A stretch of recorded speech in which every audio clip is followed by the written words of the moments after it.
In this video, we'll create our first BizTalk map. So first of all, we have to have two schemas that we're going to map from and to map to. And so in a prior video, we created this schema, which was more or less from the W3org site, and it was a sample PO that they had. And I'm going to assume that that's one of our customers, and this is the type of PO data they're going to send us. And then internally, we've created our own standard purchase order.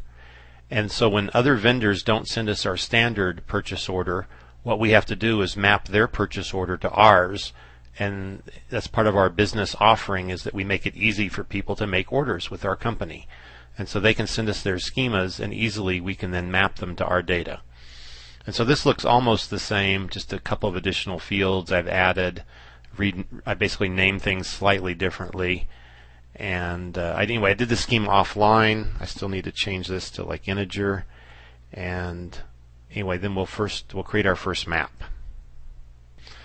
So for now, I'll go ahead and put the map in the same project. Even though I called this project PO schemas, then that would probably be a dumb thing to do. So let's not do that. Let's do it properly.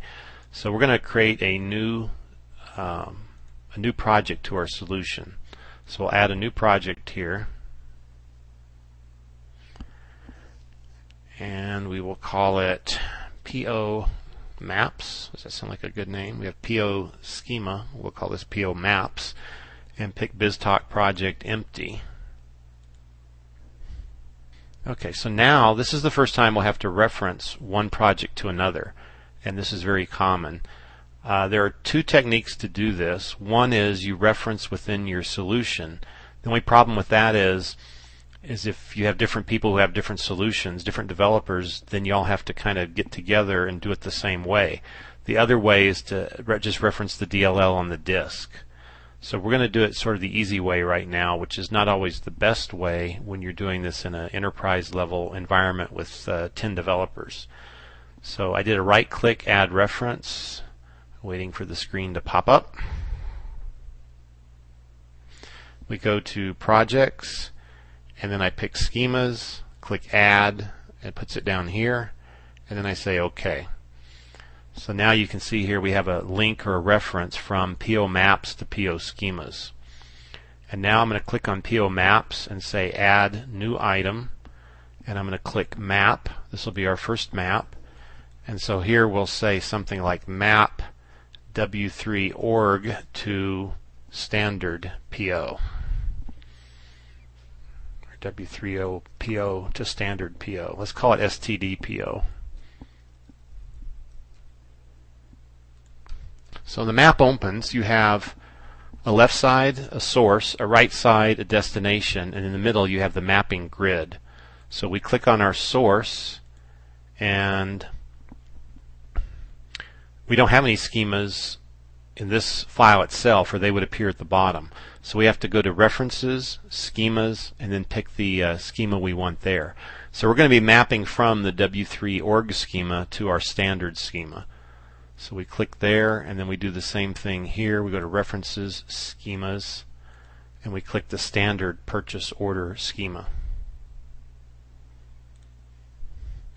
And you can click the plus signs here and see how the fields look.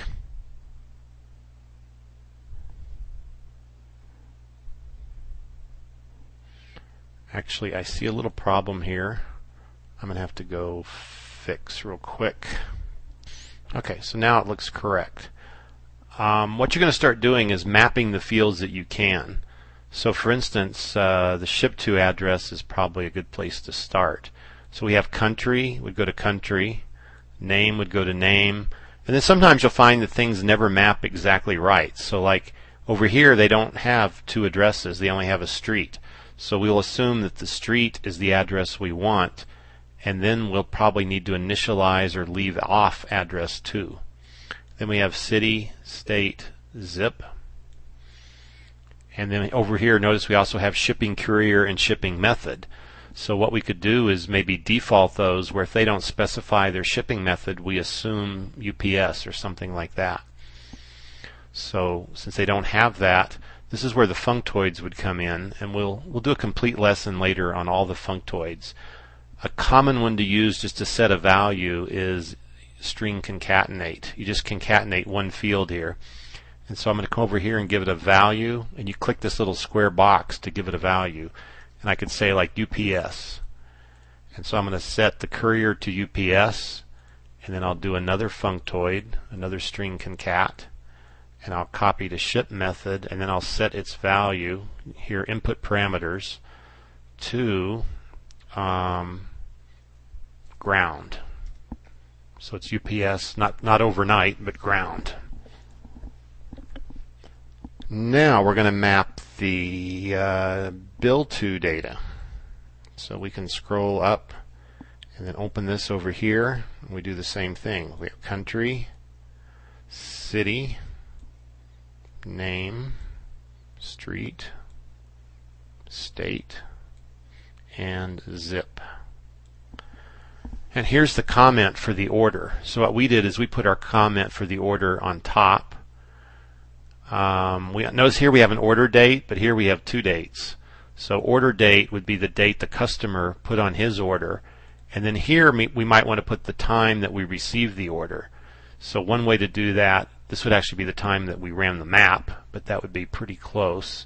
The functoids, we want to go down to the date time functoids, and we want to grab this one that says date and time and just drag it over there. And you can see that this one, for instance, doesn't have any inputs. It says this functoid does not require any input parameters. So it'll automatically just get the system's date and time and stick in that field. Okay, now what else do we have to map? We have items. Okay, so here we have PO items. And usually it's pretty smart to know that this is a loop, that this occurs many times. So usually it will loop it correctly, but that's something we want to be sure and test. And here we have a comment that we called line item comment, and here we have a date which we put here. If you want to, you can connect these two lines, but I find that it's usually not necessary. So you can see that maps can get fairly ugly pretty fast. This is actually a very simple map, and I'll show you later in future videos how you can have multiple pages. You can also move the cursor here. Just a real quick little demo how you can move this around. And when you get really lost, there's a little option here called grid preview. And see what this does, for instance, you see it sort of moving when I move that. So when you see these little red things here, these are functoids. So when you put the cursor on top of the functoids, it kind of centers things over here, which is a very nice little feature. The other thing is you can move these functoids around, but you have to click on them first. Then once they have the handlebars, you can move them. When they don't have the handlebars, the assumption is that you're actually moving the output of that functoid to somewhere over here. So like right now, see, I could move that field over there, but if I actually want to move it on the grid, I click it and I let go of it. Once it has the handlebars, I can then move it anywhere I want. So usually you try to find sort of a blank place on the screen where you can kind of see all your functoids still hopefully together. The only thing is then when you collapse things like this, it also looks kind of ugly.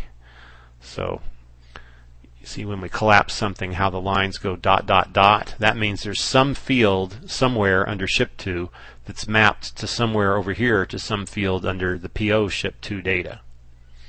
So at this point we've created our map.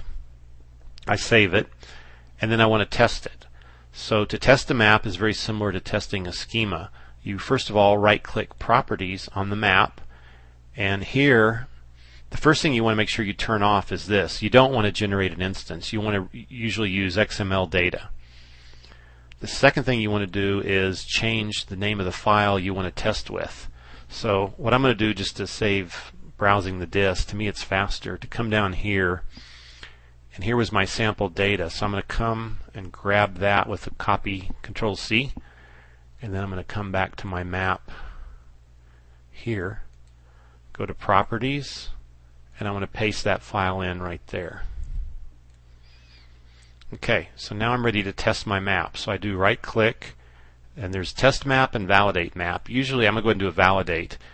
That would just check, for instance, it's kind of like doing a compile just of that one map. It makes sure that you don't have any functoids that are incomplete, for instance. Let me just give you an example. If I put a concatenate functoid here, if I click over here in the properties under input parameters, it says it must have between 1 and 100 inputs.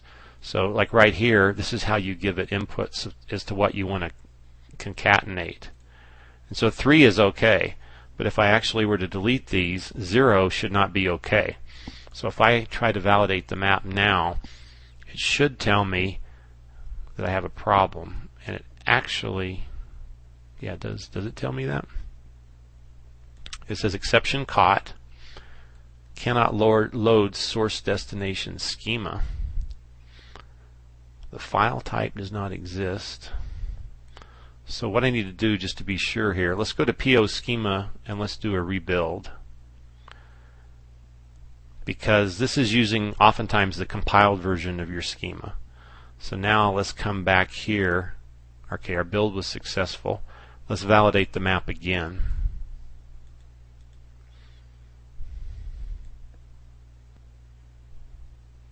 Still has sort of this error, cannot load source destination schema purchase order W3 org. That's strange because we have it right here. The file type does not exist. Okay, let's try this. Let's actually try to rebuild this whole project.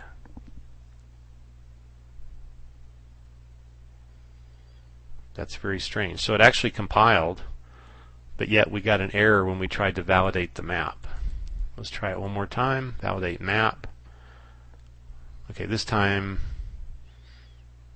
okay, we got better data this time. So it didn't give us the stupid error. Now it says the string concatenate functoid has no output parameters. And it says that's just a warning. So in other words, we have a little functoid here that's not really doing anything. And by validating your map, you find that out. So I want to delete the functoid. And then I'll validate the map again. And now we scroll to the right and it's okay. So now we want to actually test the map. So when we test the map, it will actually read the input file that we specified, process it using XSLT, and then it will show us the output. So over here it says we have a failure. The output was stored though. So what we're going to do is hold the control key down and click on that, and it says it doesn't exist. Make sure the path is correct.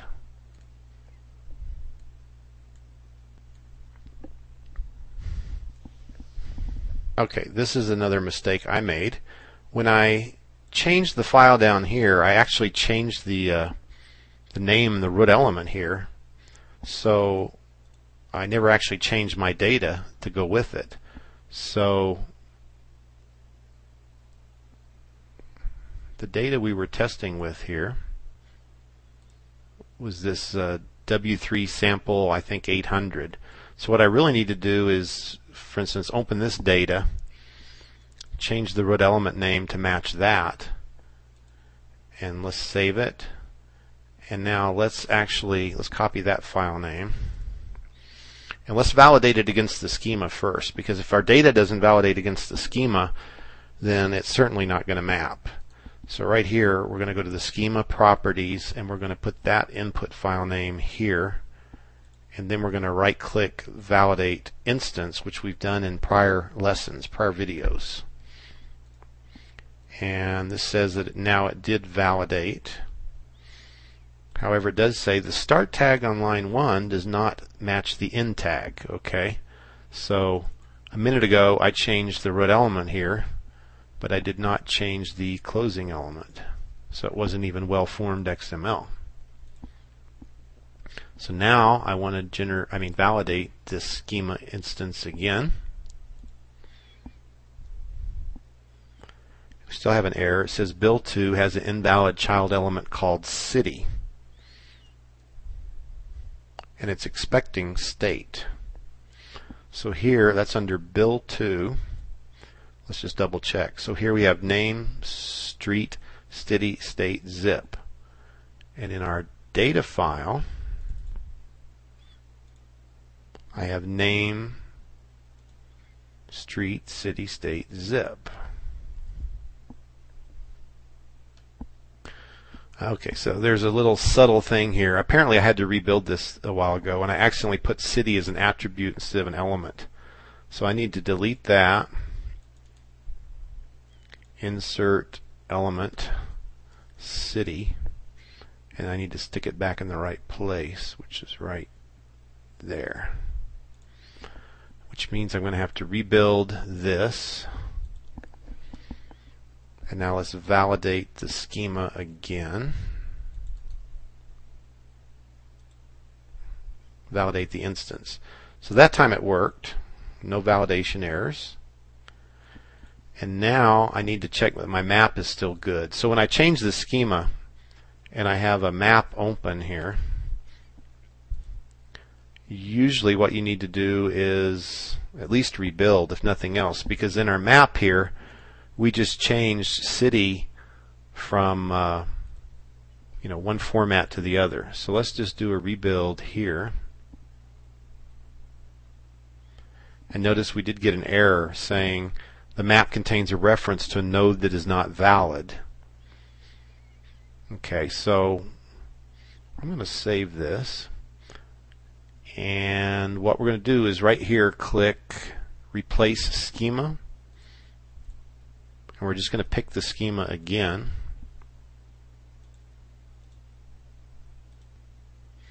And luckily, see, we didn't lose all our mapping. So now city is still going to city. So now let's do a rebuild. And we have no errors, which is good. Okay, so now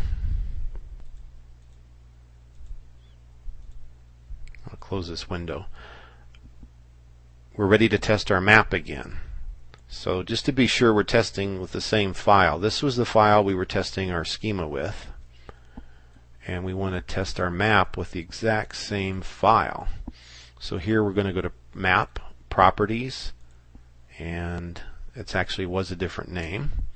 So we save that in the Properties. Then we right click and say Test Map. It invokes the utility. And now it says, it looks like it worked, so it says the output of the map is stored here.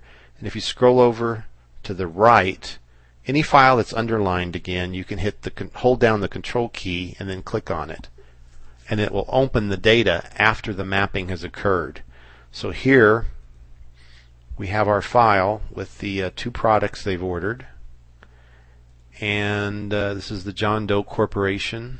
It's got a shipping address and a billing address is different. And we have our notice the date time. It took the time that I'm creating this video right now. The time the map was run was November 11th at 21 military time, 10 after the hour. And so it looks like our map is successful. Now one more thing in this video, and then I'll end this video, is I want to show you how the map actually works. So when you do a right click and say Validate Map, you can actually see the XSLT behind the map. And I think basically XML and XSLT is a prerequisite for really knowing and understanding BizTalk. And so right now I don't have a course that's specifically on XSLT, but basically, again, I can move my cursor over here, hold down the control key and click, and this will show me the XSLT style sheet that actually creates this map. And so what BizTalk is doing is actually running the style sheet, but he actually built the style sheet itself.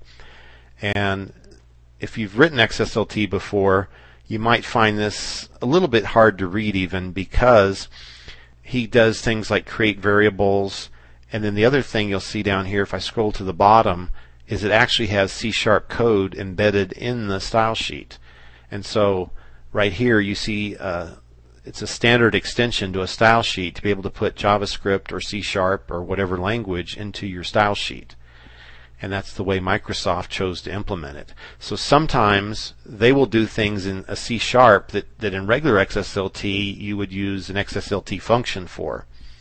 And so most all the functoids are implemented in the C#. For instance, there's the concatenation functoid.